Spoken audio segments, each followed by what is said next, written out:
Welcome to MNA academy Kannada YouTube ಚಾನಲ್ಗೆ ಎಲ್ಲರಿಗೂ ಸ್ವಾಗತ.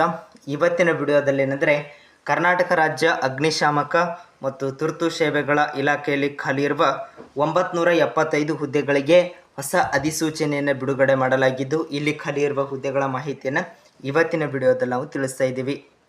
ಈ ಒಂದು ಹುದ್ದೆಗಳಿಗೆ ಸಂಬಂಧಿಸಿದ ಅಧಿಕೃತ ನೋಟಿಫಿಕೇಶನ್ PDF ಫಾರ್ಮ್ಸ್ ಬೇಕಾಗಿತ್ತಂದರೆ ಡಿಸ್ಕ್ರಿಪ್ಷನಲ್ಲಿ ನಮ್ಮ ಟೆಲಿಗ್ರಾಮ್ ಗ್ರೂಪ್ ಲಿಂಕ್ಸ್ ಕೊಟ್ಟಿದ್ದೀವಿ, ಅಲ್ಲಿ ಜಾಯ್ನ್ ಆದರೆ ಅಂದ್ರೆ ಈ ಒಂದು ಹುದ್ದೆಗಳಿಗೆ ಸಂಬಂಧಿಸಿದ ಅಧಿಕೃತ ನೋಟಿಫಿಕೇಶನ್ PDF ಫಾರ್ಮ್ಸ್ ದೊರೆಯುತ್ತದೆ ಅಂತ ಹೇಳ್ತಾ ಬನ್ನಿ ಇವತ್ತಿನ ವಿಡಿಯೋನ ಶುರು ಮಾಡೋಣ.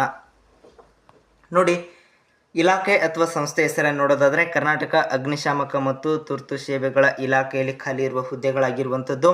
ಹುದ್ದೆ ಹೆಸರನ್ನು ನೋಡೋದಾದರೆ ಠಾಣಾ ಅಧಿಕಾರಿ ಮತ್ತು ಚಾಲಕ ತಂತ್ರಜ್ಞ ಹುದ್ದೆಗೆ ಅರ್ಜಿಯನ್ನು ಆಹ್ವಾನಿಸಲಾಗಿರುವಂಥದ್ದು. ಒಟ್ಟು ಖಾಲಿ ಇರುವ ಹುದ್ದೆಗಳ ಸಂಖ್ಯೆ 975 ಹುದ್ದೆಗಳಿಗೆ ಅರ್ಜಿಯನ್ನು ಆಹ್ವಾನಿಸಲಾಗಿರುವಂಥದ್ದು. ಉದ್ಯೋಗದ ಸ್ಥಳ ಕರ್ನಾಟಕದಲ್ಲಿ ಇರುವಂಥದ್ದು. ಈ ಒಂದು ಹುದ್ದೆಗಳಿಗೆ ವಯೋಮಿತಿಯನ್ನು ನೋಡೋದಾದರೆ ಅರ್ಜಿ ಸಲ್ಲಿಸುವ ಕೊನೆಯ ದಿನಾಂಕದ ಒಳಗಾಗಿ ಕನಿಷ್ಠ 18 ವರ್ಷ ಆಗಿರಬೇಕು, ಗರಿಷ್ಠ 35 ವರ್ಷ ಮೀರಿರಬಾರ್ದು ಅಂತ ಅಭ್ಯರ್ಥಿಗಳಿಂದ ಅರ್ಜಿಯನ್ನು ಆಹ್ವಾನಿಸಲಾಗಿರುವಂಥದ್ದು. ಗರಿಷ್ಠ ವಯೋಮಿತಿ ಸಡಿಲಿಕೆಯನ್ನು ನೋಡೋದಾದರೆ SC/ST ಅಭ್ಯರ್ಥಿಗಳಿಗೆ 5 ವರ್ಷ, OBC ಅಭ್ಯರ್ಥಿಗಳಿಗೆ 3 ವರ್ಷ, ಇನ್ನು ಅಂಗವಿಕಲ ಅಥವಾ PWD ಅಭ್ಯರ್ಥಿಗಳಿಗೆ 10 ವರ್ಷ ವಯೋಮಿತಿ ಸಡಿಲಿಕೆಯನ್ನು ಇರುವಂಥದ್ದು.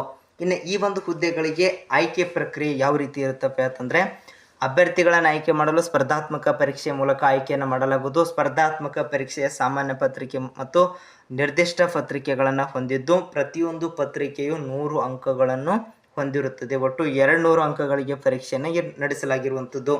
ಇನ್ನು ಪರೀಕ್ಷೆಯಲ್ಲಿ ಋಣಾತ್ಮಕ ಮೌಲ್ಯಮಾಪನವಿದ್ದು, ಪ್ರತಿ ತಪ್ಪು ಉತ್ತರಕ್ಕೆ 1/4 ಅಂಕಗಳನ್ನು ಕಳೆಯಲಾಗುತ್ತದೆ.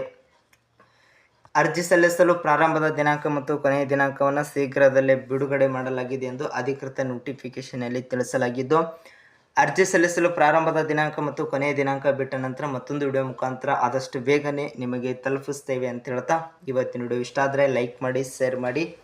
ಇವತ್ತಿನ ವಿಡಿಯೋ ಮುಗಿಸ್ತಾ ಇದ್ದೀವಿ. ಎಲ್ಲರಿಗೂ ಧನ್ಯವಾದ.